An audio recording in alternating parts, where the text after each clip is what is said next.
So I was talking to a friend of mine this morning who is also a counselor, therapist, and one of his clients is struggling with low self-esteem, low self-worth, even though he's accomplished so much in his life.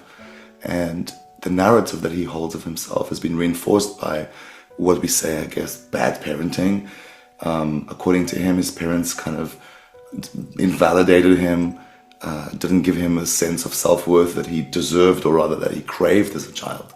And so he's held this this belief about himself, and therefore every experience, every event that he had, he would see it through this distorted lens of unworthiness. He would interpret it constantly as such.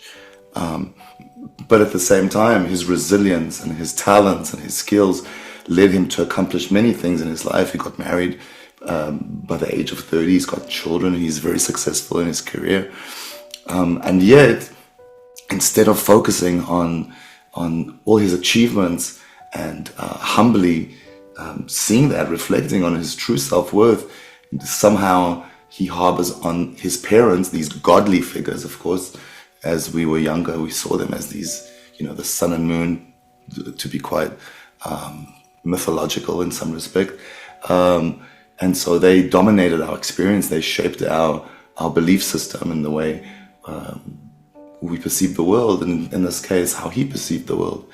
And so the therapeutic progress that he should make, or will make, is to focus on his narrative, on the narrative rather than his parents' influence, but on his narrative, how he created certain successes in his life, what he has achieved. And that, at the same time, would reinforce the sense of autonomy and independence that is a human right, a human privilege, for us to kind of embrace our own oneness, our own independence from various factors and various variables that shaped and still do shape our experience. So it's the narrative. What's your narrative? What is the narrative?